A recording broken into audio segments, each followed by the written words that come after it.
Hi అండి, welcome to my channel my village life style vlogs. కొత్తగా కనుక మన ఛానల్ చూస్తుంటే ఛానల్ సబ్స్క్రైబ్ చేసుకోండి. ఇంకా ఈరోజు వీడియో అయితే నా మార్నింగ్ రొటీన్ చూపిస్తున్నాను. అంటే లంచ్ బాక్స్ అడావిడి లేకుండా నేను ఎలా కుక్ చేసుకుంటాను, టైం ఎలా మేనేజ్ చేస్తాను అన్నది అయితే వీడియోలో చూపిస్తాను. వీడియోని అయితే స్కిప్ చేయకుండా చూడండి, నచ్చితే లైక్ చేయండి. ఇప్పుడు టైం అయితే 6 అయింది. 6కి అసలు ఎలుగు రావట్లేదండి, చాలా చీకటిగా ఉంటుంది. 6కి లేచి ఫస్ట్ అయితే వాకలు తుడవడం అయితే స్టార్ట్ చేశాను. నేను వాకలు తుడిచి ముగ్గు వేసి ఈ టైంకి ఒక హాఫ్ అన్ అవర్ అయితే పట్టేస్తుంది అలా ఈజీగా. అంటే తుడవాలి, ముగ్గు వేయడానికి టైం పడుతుంది. ఒక్కొక్కసారి ఏం చేస్తానంటే స్టవ్ మీద పాలు అవి పెట్టేసి వచ్చి వాకలు తుడుస్తాను. ఎందుకంటే మనం ఈ వాకలు తుడిచి ముగ్గేసి లోపల మనకి పాలు అయితే మరిగిపోతాయి. ఈ రోజైతే అలా కూడా చేయలేదు. ఫస్ట్ లేవగానే ఇంకా చీకటిగా ఉంది కదా, అందుకని చెప్పి ముందైతే తుడవడం స్టార్ట్ చేశాను. నేను తుడుస్తూ ఉండగానే ఈలోగా ఎలుగు వచ్చేసింది లేండి. అంటే మనం ఫ్రెష్ అయ్యి తుడుస్తాం కదా, ఈ లోపల కొంచెం టైము పడుతుంది. అప్పటికి టైం 6:30 అయింది. కొంచెం ఎలుగు వచ్చేసింది. ఇక్కడ చూస్తున్నారా మంచు, ఆ రోజైతే ఎంత మంచు పడిందోనండి. ఆఫ్టర్నూన్ 11:30 వరకు కూడా అలాగే ఉంది. ఇంకా పొలాల్లో అయితే ఇంకా మంచు మాట, అస్సలు రోడ్లు కూడా కనిపించవు అంటారు కదా, ఆ టైప్లో ఉంది. అది చూడడానికి చాలా బాగుంది. మేము ఇంకా పొలాల మధ్యలోకి కూడా వెళ్ళి అంటే చూసి వచ్చాము. ఆ వీడియో కూడా తీశాను. ఇంట్రెస్ట్ ఉంటే కామెంట్ చేయండి, ఆ వీడియో పెడతాను. అంటే పొలాల దగ్గరికి వెళ్తే ఇంకా మంచు, అసలు అప్పుడు మధ్యలోకి వెళ్ళాము కదా, ఇంకా అసలు కళ్ళు కూడా సరిగ్గా కనిపించట్లేదు మాకు, అక్కడ ఎదురుగా ఏముంది అని చెప్పి ఇంక వచ్చేసాము. ఇంకా ఆ రోజు పాలు, ఇంకా ఒక పక్క టీ పెట్టేశాను. ఈ టీ మరిగే లోపల నేను బియ్యం అయితే కడిగేసుకుంటాను. పాలు అయితే సిమ్లో ఉంటాయి కాబట్టి కొంచెం టైం పడుతుంది, మరుగుతూ ఉంటాయి. ఈలోగా బియ్యం కడిగేశాను. బియ్యం కడిగి నీళ్లు పోసేసుకుని ఉంచుకుంటే ఈ లోపల టీ మరిగిపోతుంది. టీ త్వరగా అయిపోతుంది కాబట్టి టీ దింపేసి రైస్ పెడతాను. ఫస్ట్ అయితే మా హస్బెండ్కి టీ పోసేస్తాను. ఆ తర్వాత నేను కొంచెం స్వీట్ వేసుకుని అప్పుడు మళ్ళీ నేను టీ తాగుతాను. ఫస్ట్ అయితే ఆయనకి ఇచ్చేసి ఆ తర్వాత నేను ఈ లోపల నా టీ కూడా మరిగిపోతూ ఉంటుంది. అంటే కొంచెం బెల్లం టీ పెట్టుకుంటాం కదా, కొంచెం తక్కువ వేస్తాను. నేను కొంచెం ఎక్కువ తీపి తాగుతాను కాబట్టి నాకు మళ్ళీ సపరేట్గా కొంచెం బెల్లం వేసుకుని మరిగించుకుంటాను. ఇక్కడ నా టీ కూడా మరిగిపోతుంది. ఇంకా టీ పక్కన పెట్టేసి ఇక్కడ రైస్ అయితే పెట్టేస్తాను. నేను టీ తాగే లోపల కుక్కర్ విజిల్ అయితే ఈజీగా వచ్చేస్తుంది. నేను కొంచెం ఎక్కువసేపు తాగుతాను, అంటే ఫాస్ట్గా తాగలేను, కొంచెం టైం పడుతుంది. లోపల కుక్కర్ విజిల్ వచ్చేస్తుంది. టీ తాగుతూనే నేను ఒక్కొక్కసారి అంటే కూర కట్ చేసుకుంటాను, ఒక్కొక్కసారి తర్వాతే కట్ చేస్తాను. ఇప్పుడైతే ప్రస్తుతానికి టీ తాగేస్తాను. ఇంకా టిఫిన్ అంటారా, ఆ రోజు సేమియా ఉప్మా చేశాను. నేను చాలా వీడియోస్లో చెప్పుకుంటాను సేమియా ఉప్మా అంటే నాకు చాలా ఇష్టమని. ఇంకా ఎప్పుడైనా త్వరగా టిఫిన్ చేయాలి అనుకుంటే సేమియా ఉప్మా చేస్తాను. ఎందుకంటే అది చాలా త్వరగా అయిపోతుంది. ఆల్మోస్ట్ ఒక 10 మినిట్స్లో అయిపోయినట్టు అయిపోతుంది, త్వరగా కుక్ అయిపోతుంది కదా. ఇంకా అందుకని చెప్పి ఆ రోజు సేమియా ఉప్మా చేశాను. అదైతే వీడియో తీయలేదు, అందుకే మీకు చిన్న క్లిప్ యాడ్ చేశాను అంతే. లాస్ట్లో తినేటప్పుడే చిన్నది తీశాను. ఇంక ఇక్కడ రైస్ కూడా కుక్ అయిపోయింది. ఆ తర్వాత ఉప్మా చేశాను అనమాట. ఉప్మా తాలింపు వేసేసి నేను వచ్చి పాలకూర అయితే కట్ చేశాను, అందుకే అక్కడ వీడియో తీయలేదు. ఒక్కొక్కసారి పాలకూర ఎక్కువ కూర అనుకోండి, ముందు రోజే కట్ చేసి ఉంచుకుంటాను. ఈ రోజు ఒక్క కట్టే కాబట్టి ఇంకా మార్నింగే కట్ చేశాను. ఎప్పుడు అయితే పాలకూర కానీ తోటకూర కానీ ఏదైనా నేను ముందు రోజే కట్ చేసుకుంటానండి, ఎందుకంటే నాకు ఎక్కువ టైం పడుతుంది. నేను ప్రతి ఆకు వెనకాల ముందు కూడా చూసుకుంటాను.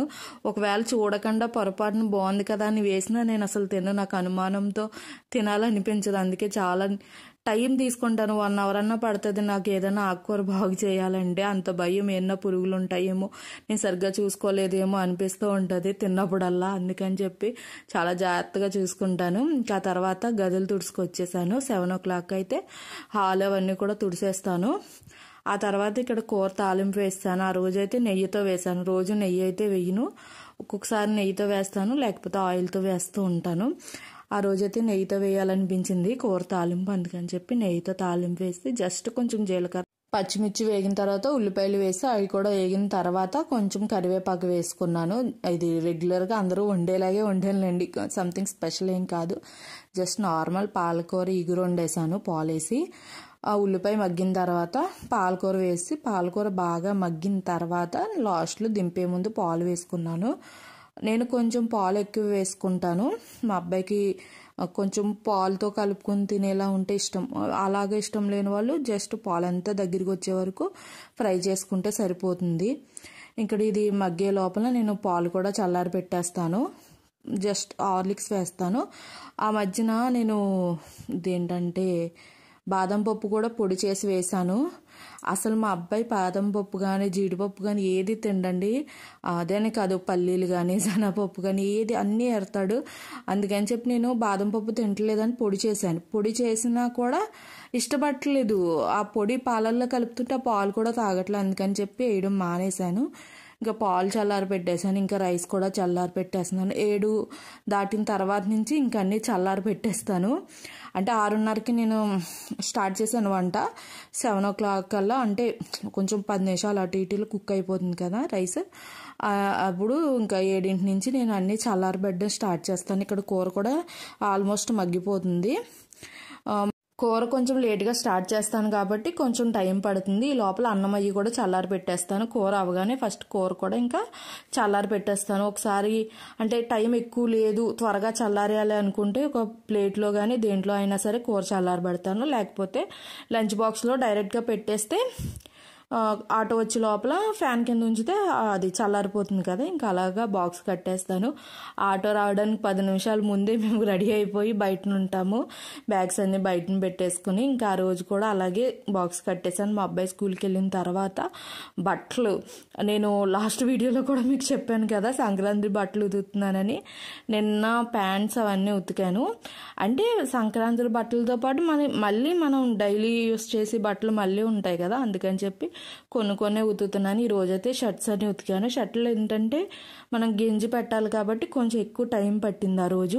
ఇప్పుడు మీరు ప్రజెంట్ చూస్తున్నప్పుడు టైం 11 అయ్యింది. అయినా చుట్టూ మంచి అసలు ఆ రోజు ఎండ ఆల్మోస్ట్ 12 అలా అయితే కానీ ఎండే రాలేదు. ఒకందుకు మంచిది అనిపించింది. ఎందుకంటే ఎండ వస్తే మనం బట్టలు ఉతకడం కొంచెం కష్టం అవుతుంది ఎండలో. ఆ రోజు ఎండ లేదు కాబట్టి కొంచెం లేట్ అయినా పర్వాలేదు. అంటే నేను గంజి పొడే పెడతాను షర్ట్లకి, అది మరగబెట్టి గంజి పెట్టడానికి 11 అయిపోయింది. ఇంకా బట్టలు ఆరేసేసి ఇవి చిక్కుడుగాయలు ఆల్మోస్ట్ అంటే పొద్దుట కొన్ని కోసేసాము. కింద మనకి పాదు కింద నుంచి వచ్చింది కదా, కింద కాయలన్నీ పొద్దుట కోసాము. ఇంకా పైన అక్కడక్కడ ఉన్నాయి మాత్రం నేను కోస్తున్నాను. మనం రోజు కోసిన ఎక్కడో దగ్గర కాయలు ఉండిపోతాయండి.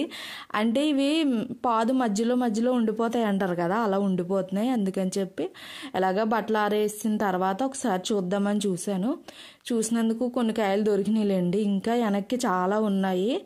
అవైతే కుదరలేదు కోయడం, అవి కూడా కోసేస్తాము నెక్స్ట్. నేనేం చేస్తున్నానంటే గింజ బాగా అయినవి మాత్రమే కోస్తున్నాను. మనం డైరెక్ట్గా చూసినా తొక్క కొంచెం కలర్ చేంజ్ అవుతుంది, అలా కోసుకోవచ్చు. లేదు అంటే నొక్కి చూస్తే తెలిసిపోతుంది కదా. అలా ముదిరిన కాయలు మాత్రమే కోసాను. కింద కూడా ఇంకా కొన్ని కాయలు ఉండిపోయినాయి, అవి కూడా మళ్ళీ నెక్స్ట్ డే కోసాము. ఒకేసారి అన్నా కుదరట్లేదు కోయడం అని చెప్పి కొన్నిగా అలా కోస్తున్నాము. ఎంత కోసినా ఎక్కడో దగ్గర ఉండిపోతున్నాయి. అలా ఉండిపోయినాయి ఏమవుతున్నాయంటే ఎండిపోయినా పర్లేదు, అవి మనం గింజలు ఒలిసేసుకుని మనం ఎప్పుడన్నా కావాలంటే నానబెట్టుకుని అయితే వండుకోవచ్చు. ఇంకా ఇవి చూస్తున్నారా చిలకలండి, అస్సలు ఉంచుతులేదు. అంటే ఇవి కనుపు చిక్కుడు కదా, గింజ తినేస్తుంది, తొక్కలు అలా కింద పడేస్తున్నాయి. తొక్కలు తినట్లేదు, అవి లోపల ఉన్న గింజలు మాత్రమే తింటున్నాయి. ఒక పక్కనేమో పేను పట్టేస్తుంది, దానికి కూడా మందు కొట్టాలి. ప్రస్తుతానికైతే మందు అయితే ఏం కొట్టలేదు, ఇంకా కాయ ఉంది కదా, ఇది కోసేసిన తర్వాత అప్పుడు మందు కొడతాము. అక్కడ చూస్తున్నాను అనమాట, ఆ వెనక్కి కనిపిస్తున్నాయి కదా, అవి ఎటు కాకుండా ఉందండి. పందిరి ఏమైందంటే కొంచెం కిందకు వచ్చేసింది. అంటే మనం వేసినప్పుడు మీడియంగా వేసాము, అది కొంచెం ఎత్తేసి ఉంటే బాగుండు. ఇప్పుడు కొయ్యడానికి కొంచెం కష్టమవుతుంది. ఆ పందిరి లోపలికి వెళ్ళి కొయ్యాలి. అవి నాకు అందలేదు, నాకు అందిన మట్టుకి నేను కోసాను.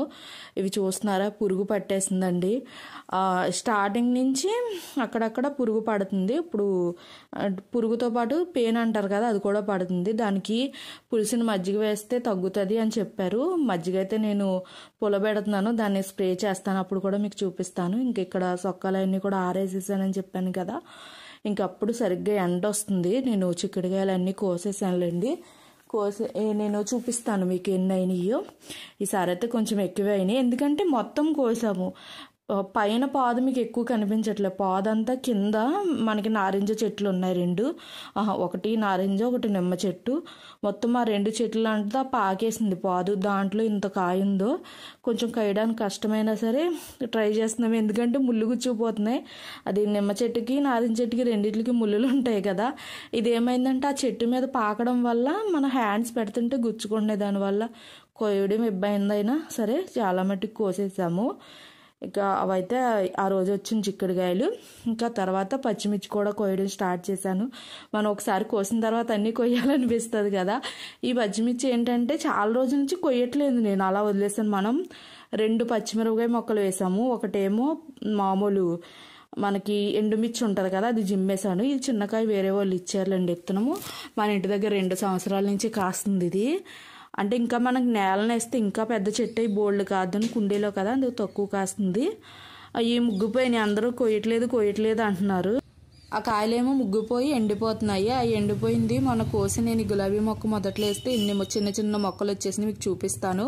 ఇంక ఈ గులాబీ మొక్క కూడా తీగలా పాకేస్తుంది, అందుకని చెప్పి కట్ చేస్తాను. ఒకసారి తీగ కింద వస్తే అది పువ్వులు ఎడవదండి, అందుకని చెప్పి కట్ చేసేసి ఆ కట్ చేసిన రొబ్బలు కూడా మళ్ళీ అదే కుండీలో గుచ్చుతున్నాను. ఒక్కొక్కసారి ఏంటంటే ఈ బతికేస్తాయి లక్కీగా చిగుర్లు, అందుకని చెప్పి పాతాను. ఇక్కడ చూపిస్తున్నాను చూసారు ఒక మొక్క, అది కూడా అలా వేస్తే అది అలాగే చిగురు వచ్చింది, అందుకని చెప్పి మళ్ళీ వాటిని కూడా గుచ్చేసాను. ఇంకా ఆ రోజు మేగడ తీసి వెన్న చేస్తాను. ఆ రోజైతే నెయ్యి కాయలేదులేండి, నెక్స్ట్ డే కాస్తాను. ఇంక ఈ వెన్న తీయడంతో నా మార్నింగ్ రొటీన్ అయితే కంప్లీట్ అయిపోయింది. డైలీ అయితే ఇలాగ ఉండదు, మన రోజు పనులు మారుతూ ఉంటాయి కాబట్టి రోజు డిఫరెంట్గా పనులు చేసుకుంటాం. ఇంక ఈ రోజు మార్నింగ్ నేను ఏం చేశాను అన్నది మాత్రమే వీడియో షేర్ చేస్తున్నాను. అలాగే ఈ వీడియోని ఇక్కడితో ఎండ్ చేసేస్తాను. వీడియో నచ్చితే లైక్ చేయండి, కొత్తగా మన ఛానల్ చూస్తుంటే సబ్స్క్రైబ్ చేసుకోండి. మరిన్ని వీడియోస్ కోసం మన ఛానల్ అయితే ఫాలో అవుతుండండి. Thank you for watching. మళ్ళీ మరో వీడియోతో కలుసుకుందాం. బాయ్.